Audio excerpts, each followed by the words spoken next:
speaker's Naomi Stanton. She's carrying on with the faith-based youth work, plugging the gap. We'll have 20 minutes, and then 10 or 15 minutes afterwards we'll conclude. So I'm going to get all my talking out the way at the start, and then we'll break into small groups and then get back to a wider discussion. And what I want people to think about really is, building on the stuff that Nigel was saying earlier, is I really want us to think about what should the relationship between faith-based and secular youth work be. Because we tend to operate in different conferences, different networks. So you might have a conference like this that brings together people in secular youth work, and then youth ministry conferences tend to be very separate. And what I think is actually there needs to be more dialogue between the sectors, which I think Tony said earlier, as the kind of premise for today. But what should that relationship look like? Should there be one? What should it look like? And the plugging the gap question is a bit of a tongue-in-cheek question, because I think a lot of faith-based youth workers would say, what do you mean plugging the gap? We're the biggest part of the sector. And a lot of secular youth workers might say, well, actually, what they do is very different to what we do, so they're not filling any gap about us. But let's reflect on that and think about it. So I'm going to be drawing primarily on my research with Christian youth workers and young people in churches, but I am going to try and make some generalisations to wider faith-based youth work, and hopefully MG and any others from other faith settings can correct me if those generalisations are a bit off skew. So this is, I need to go on a PowerPoint course, because I know you're not supposed to put that much text on the slide. I'm stubborn and I do it anyway. So this is a quote from Tony in the red books that you've got in front of you. And in the first chapter of that book, Tony Jess is reflecting on the relationship between secular and faith-based youth work. And he says secular and statutory youth work clearly has much to learn from both the faith-based and uniformed sectors. Faith-based youth work is doing so much better by comparison, primarily because it operates according to a set of shared internal beliefs, educational and spiritual. Beliefs that mean it has ambitions for both itself and those it seeks to serve. By way of comparison, one encounters only a void at the heart of secular and statutory funded youth work. Frankly, the latter now needs a reason to exist, a justification over and above a self-serving wish to pay their wage bills.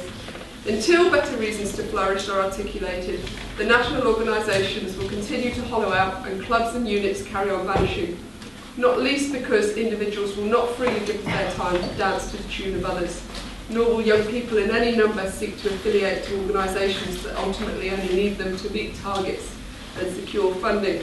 Now, Tony's probably sitting there cringing at the moment, going, she's completely taken me out of context. It sounds like I'm championing the faith sector, and I'm not.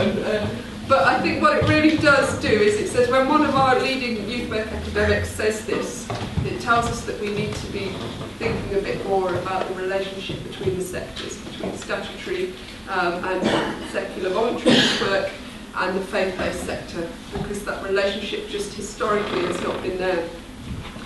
So Tony argues that faith-based youth work has retained a stake in civil society, whereas secular youth work has not.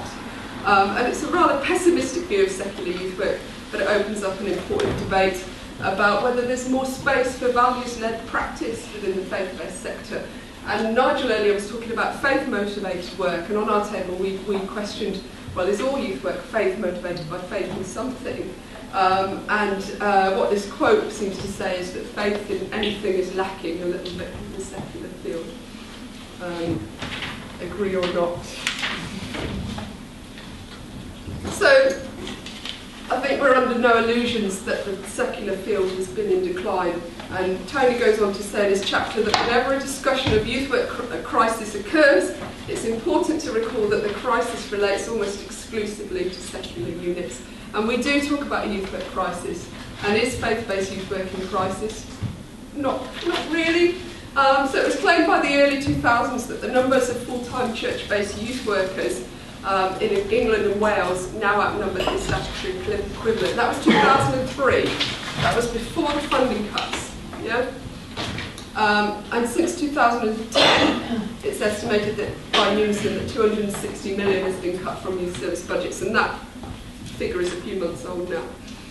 So faith-based workers therefore arguably form the most significant, or certainly the largest section of the field, and can't be ignored. And, you know, it'd be nice if they didn't ignore the secular field as well, which there is a tendency to do. But this is a national conference, National Youth Work Conference. The biggest conference in the Christian youth work field in this country is the annual Youth Work Summit, which attracts enough youth workers to be the #1 trending topic on Twitter on the day that it occurs. So that's the kind of difference that we're looking at. But within the faith-based sector, they are talking at the moment about decline. They are talking a bit about crisis. And Martin Saunders is the previous editor of Youth Work magazine, which is the most widely read Christian youth work publication by practitioners. And he blogged recently and said that 25 years ago, churches were falling over themselves to employ youth workers. Training colleges were rapidly developing new courses to cope with the demand. Existing parachurch organisations were expanding and others were launched.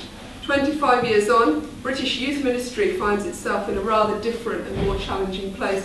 And he goes on to talk about schools being less willing to have Christians come in, particularly to do evangelistic calls in assemblies and things. But he says many churches are shutting down their youth work altogether.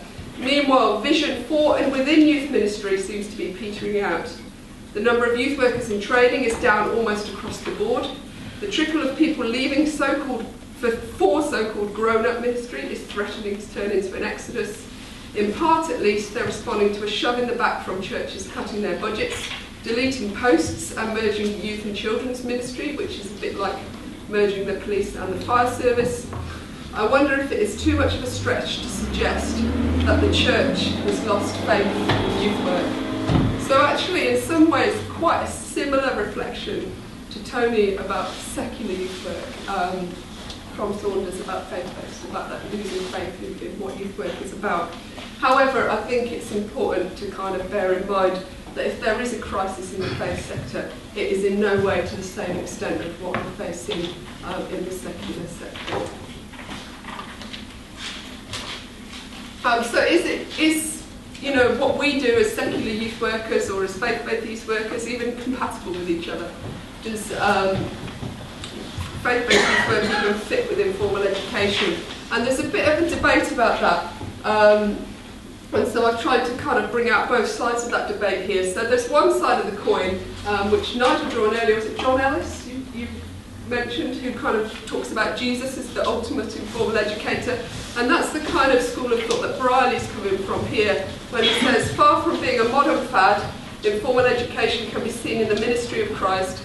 His use of conversation, storytelling, symbolic language, signs and wonders and personal example were all used to facilitate people's learning and response. And that's the kind of school of thought within youth ministry that says Jesus was a radical, that he rejected the institutional structures of his day, that he engaged with the poor and the vulnerable and the stigmatised. But we've got the other side of the coin as well, which is probably more the institutional discourse. And this quote is from Sylvie Collins-Mayo and her colleagues about a research project that they recently did, in which they conclude that youth work's ineffective because it doesn't transmit the Christian narrative effectively. And they say, informal education wants young people to have the right to make their own choices. The church wants young people to choose what is right and to respond to the historical truth revealed in Christ. These are two different epistemological realities placed alongside each other, the relativism of the former and the objectivism of the latter. And I think that what we've got here is the distinction between Christians and faith-based youth workers who want to do informal education and youth work, and Christians and youth workers who want to use informal education and youth work for something else.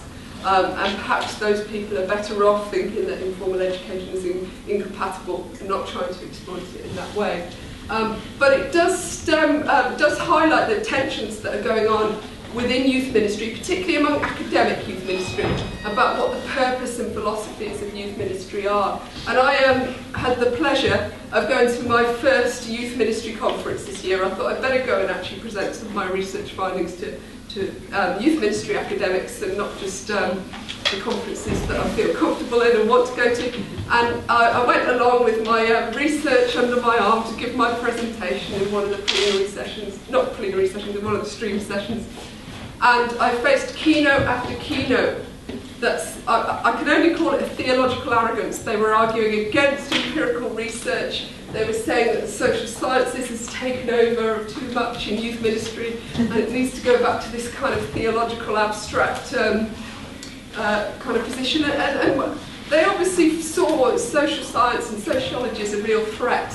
So I then kind of happily did my rather sociological presentation, which went down fine actually. I think probably the people who were willing to hear it were the ones who came along to my session. But I felt very kind of marginalised just sitting listening to some of those keynotes and felt I needed to kind of out myself as a sociologist really. So yeah, Collins, Mayo and her colleagues, they think that informal education is too liberal, that it's philosophically opposed to Christian faith transmission and that it promotes choice over truth. However, my research defends that liberal approach to youth work because I found that the emphasis on choice, dialogue, relationships and participation in churches, in church youth work were actually really crucial to young people's engagement.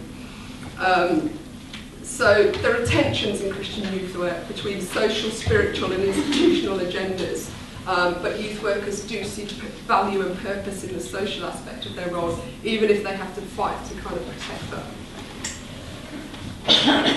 And I think there's a parallel there, because my professional experience as a youth worker is all primarily for the statutory sector. I've never worked for a Christian organisation as a youth worker, and I remember that constant feeling like you're trying to kind of play down the agenda of the organisation and start from the needs of young people. And I found a real parallel that youth workers in churches are actually facing that same thing. They're trying to manage the agenda and work with the needs of the young people that they're presented with. And it was a really interesting parallel for me, and I've written about it in a chapter on faith-based youth work for an Open University textbook. I've got some photocopies of that if people want to have a look.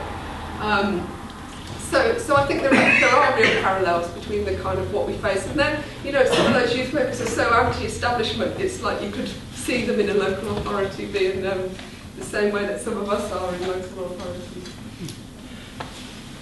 So the model that emerged from my research is this one, which was kind of a model that emerged of what the dominant kind of domains were that youth workers in churches. So this is a kind of three-domain model of church-based youth work that I was asked to generalise a bit more widely to faith-based youth work for that Open University chapter that I spoke about. And I do that very tentatively because it needs testing in other faith settings, but it makes some sense in terms of Sadiq Hamed, who distinguishes between Muslim youth work and Islamic youth work, because you've got the social provision, which would be the Muslim youth work, and then the kind of spiritual and institutional provision, which would be the Islamic youth work. I don't know, MG, whether that kind of resonates with you or whether you even agree with that distinction, so we should maybe have a chat about that at some point. So what I found in churches was that youth workers operated in these three domains, and they all had value and purpose in their own right.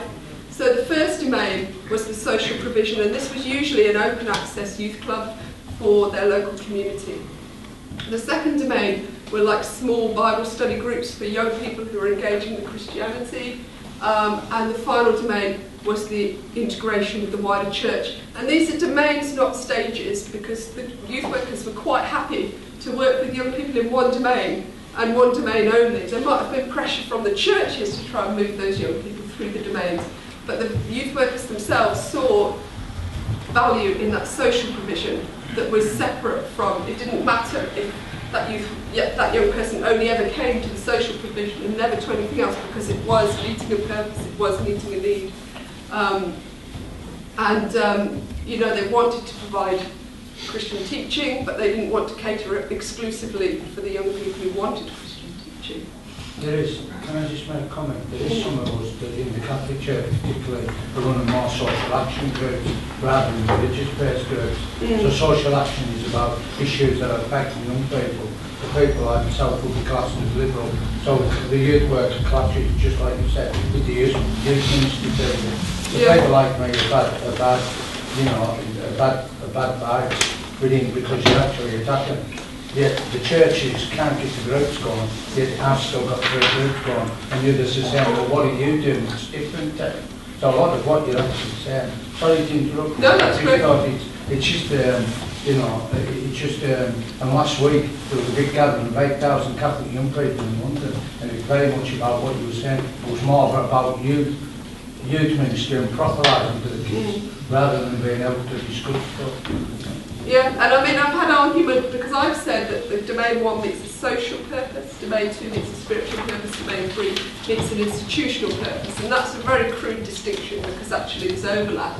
But, you know, I've had people who have a real problem with me saying that the domain 3, which is essentially Sunday morning in church, is an institutional domain. But it is for those youth workers because the young people are not getting their spiritual kind of development from that domain. And the youth workers are trying to integrate them with that domain because they're under pressure to integrate them with that domain.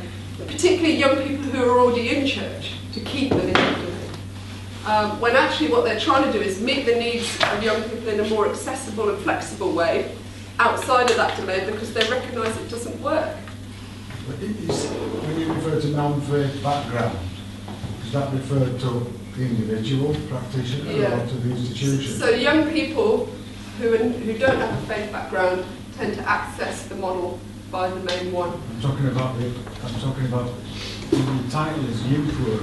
Are you saying that some youth work is non-faith background and some is faith background? No, what I'm saying is young people who are already integrated with the church, who have a faith background, tend to access the model by domain 3, so through the Sunday service.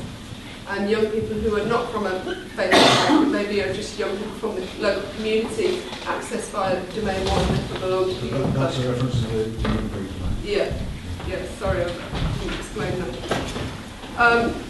So movement isn't essential because each domain has value in its own right, but a lot of youth workers were finding that their churches were telling them that this domain didn't count because they had a large number of young people in it who weren't integrating with the church in any other way. So it did have tensions, but in some cases it was fully embraced. And I did do one small case study. So this was a case study, a small case study I did in Minnesota, and I met one church youth worker whose church had actually built a purpose-built youth centre on the church site that you could access without going into the church first. It was attached to the church but had its own entrance. And she explained how her church had wanted to respond to community needs. And she said there was a study done through the high school, like a needs assessment, just asking families what they wanted. Families mentioned that they wanted a place where their children could hang out. There's a lot of families that are 2-income families. They noticed a few years back a significant increase in drug use and alcohol use amongst young people. And then our church said, what if we were to build a youth space? If we were to build a youth space that had a youth centre that anyone could come to and not specifically overtly Christian, it's just a safe place to be, what if we could offer that to our community? And they did. They built this big youth centre. And the youth worker was really, really careful to make sure there was no Christian paraphernalia whatsoever in the youth centre. He was really firm about that. But what was interesting is, you know how we kind of have this thing where we say, less numbers, more stories? She was under pressure for stories.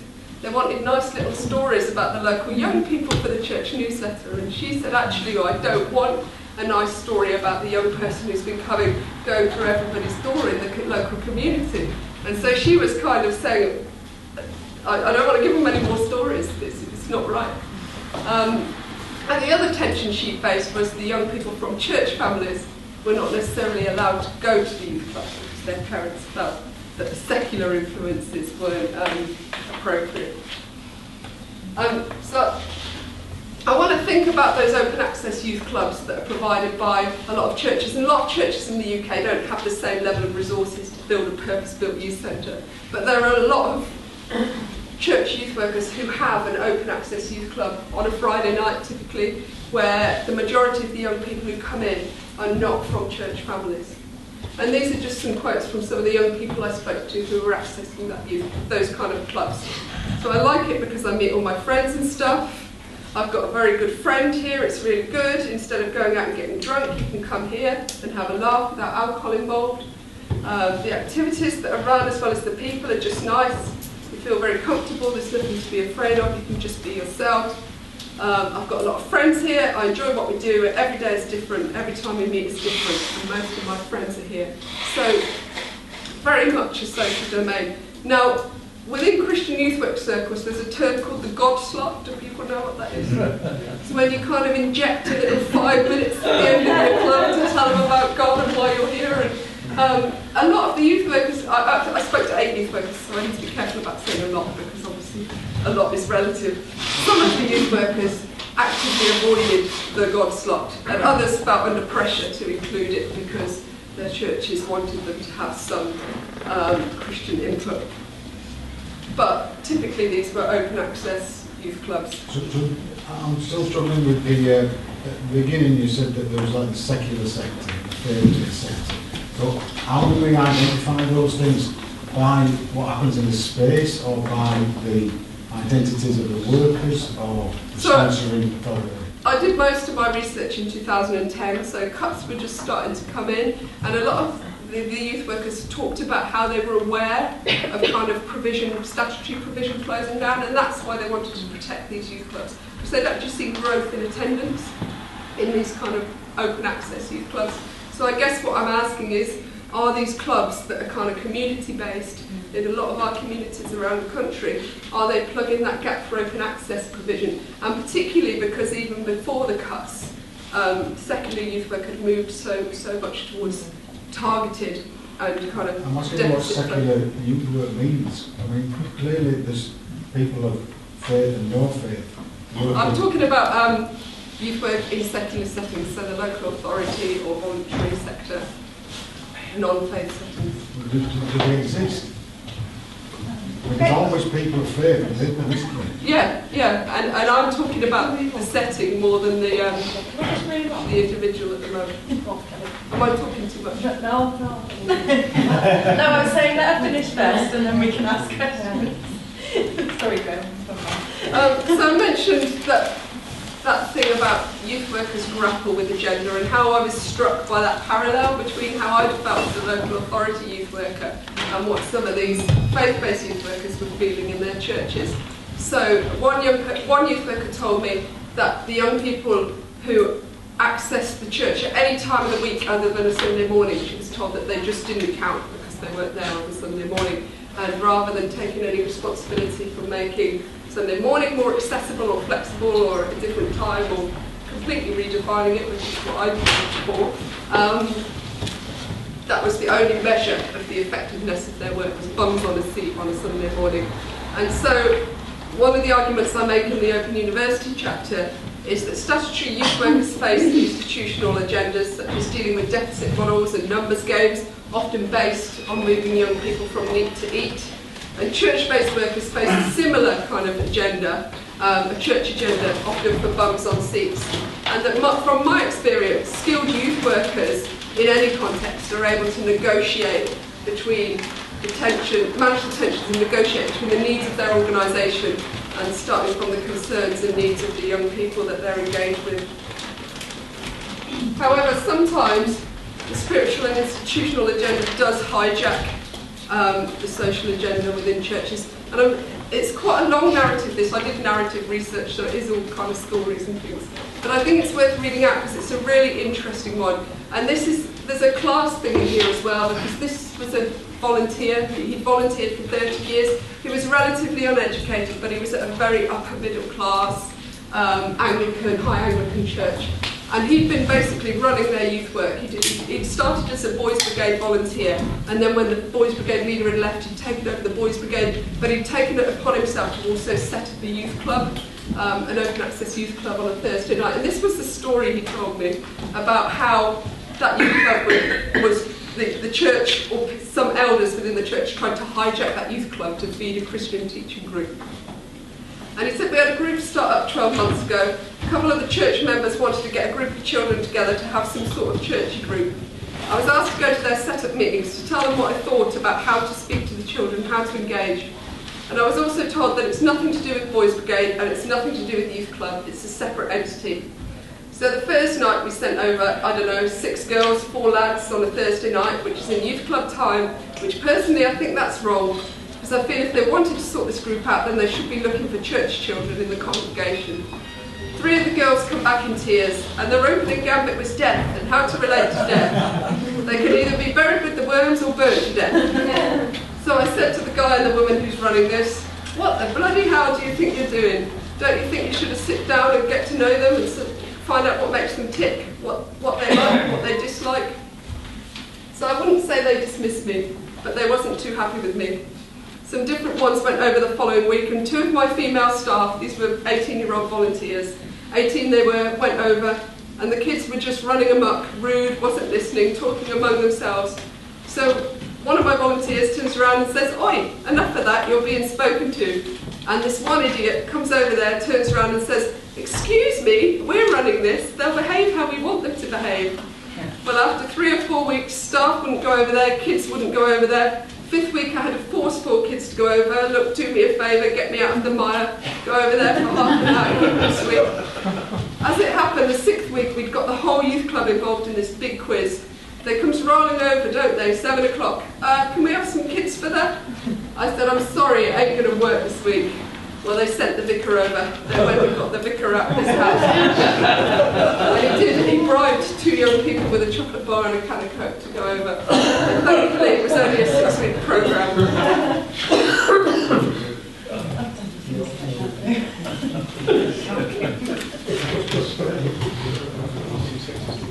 So I suppose I'm kind of torn really, because I did see some really good open access youth clubs, and I did recognise that all youth workers have to grapple with the gender in this way. But my professional background is largely being local authority youth work, and I have a real passion that unless we have a statutory commitment to youth work, then the spread of provision is going to be inequitable, because we can't guarantee that there'll be a dynamic youth worker or a dynamic church in every community otherwise.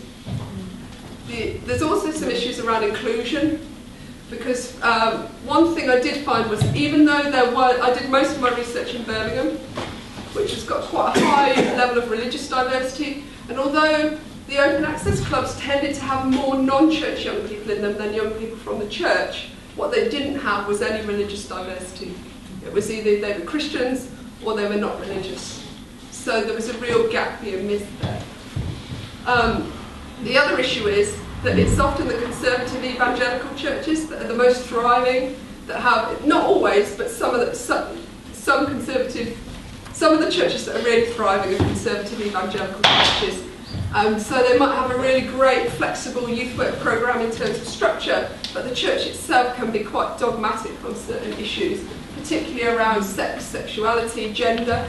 And one of the interesting things I was reflecting on while I was preparing for today was I was remembering when I was here 2 years ago, because I just kind of explained to the pastor of the church I'd been attending why I wasn't going to sign the petition for real marriage, as it was called, which was against the legalisation of gay marriage. And then I came here and there was a petition going around to sign against reparation therapy for homosexual young people. And it just struck me how reasonable that petition was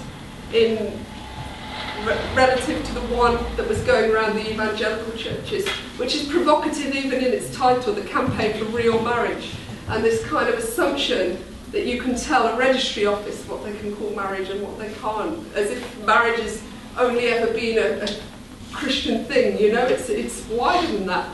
It's been wider than that for a long time. I don't even know where the term originated. Whereas this petition that kind of came around to the Defence Conference was just so reasonable. It was just like, no, we just want young people under 18 to not be forced into this. And so we want it banned for under 18-year-olds. It's like, yeah. And so, yeah, I just thought that was an interesting distinction. But if petitions like that were being that provocative and that kind of aggressive in the way that they kind of promote their moral absolutism, then there's going to be a real issue for a young person in a youth club in one of those churches that wants to talk about an issue around sex or sexuality or a number of other issues. And the final thing is that my research did find that for the young people who were engaged with their wider churches, they were often marginalised. So the young people who had kind of got more engaged with the church tended to have narratives of marginalisation. In the more traditional churches, while they might not have been campaigning so much on some of these kind of moral absolutism things, they often, there was issues around class, like that one with the youth worker, and there was also issues around ethnicity. So for example, one young person I spoke to, he'd grown up in a Catholic orphanage in Zambia. He'd been adopted at 11 and brought over to the UK by his adopted mother, and he had tried to integrate with his local Catholic church. And I actually spoke to him at a Baptist church where he'd got involved with the youth group. And he told me about why he wasn't involved with the Catholic church, and he said, I'm not a member of the youth group over there because I don't know them as much, and I feel like an outcast because the church is more white. I didn't feel accepted in the church because people kept themselves to themselves, which was another thing I found hard to get over. Because in Africa, where I'm from, everyone speaks to each other, everyone is friendly and knows everything about each other. And here, people keep their distance. And even if you open up to someone, they're still closed off, so it's really difficult to show who you are. They say there's a community, but it's not, and that's really not true, because churches are meant to be communities. And the youth workers also had stories of the young people being kind of sidelined or just treated as second-class citizens within the church. One youth worker explained about a youth service that the young people had put on, and she said, I think it was very sad on the Sunday before last when the young people did a service. One of them said it was just like they were talking to dead people, and another one said they didn't seem like they were listening, and I have to say they're probably right. Another young person had got involved in the regional youth executive for her denomination. She tried to host one of the youth executive meetings at her own church and was told they might charge her for the room. And so she kind of was saying, this is why I just don't engage with the church anymore. And she only continued with the youth exec. So that's kind of a little bit negative, so I didn't want to end on that. So what I want to do is just kind of point out that there are some common themes between those of us who've worked in secular settings, those of us who've worked in faith-based, and both. So for example, we're all kind of familiar with participation as the key thing of youth work. Jazz Singh's youth work on young Sikhs, research on young Sikhs is really interesting because he explains how, because young Sikhs get a bit frustrated by the fact that in the Gurdwara they can't engage with scripture in English, they can't sit down and discuss stuff in the same way, they've actually started to organise their own events outside of those religious structures. So they organise summer camps and often do a lot through university societies. Critical discussion. Sarah Jane Page's research into sex and sexuality for young religious people really emphasises the need for space to discuss and explore some of those issues. The narratives from the young people she speaks to really ask for that. They need space to be able to think critically for themselves about sex and sexuality in relation to their religious identity.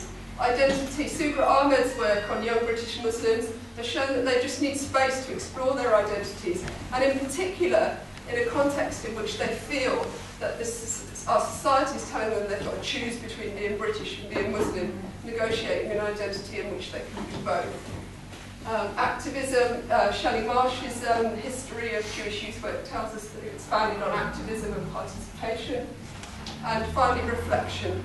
And I think Bernard Davis in the youth work, a lot of these references come from the youth work and faith text that's just come out from Youth and Policy. And Bernard talks about the need to embrace doubt. And I thought it was interesting that Ruth said earlier it wasn't until she worked for a faith-based organisation that she realised she was an atheist. She'd never had a chance to think about it. And I think that space for reflection is recognised in Christian youth groups and things. So, just before I finish, I want to plug this book. Just to say, I don't think my mum even knows it exists. I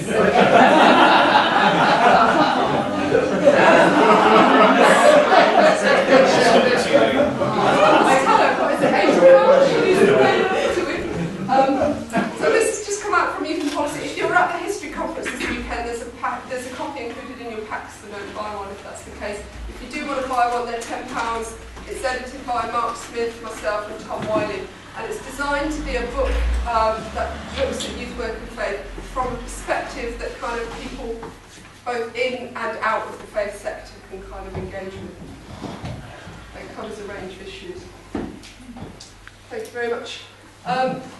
What I'd like to do in the small group discussion is talk about, does the faith sector need to, and the secular sector need to talk to each other more? If so, what does that relationship need to look like?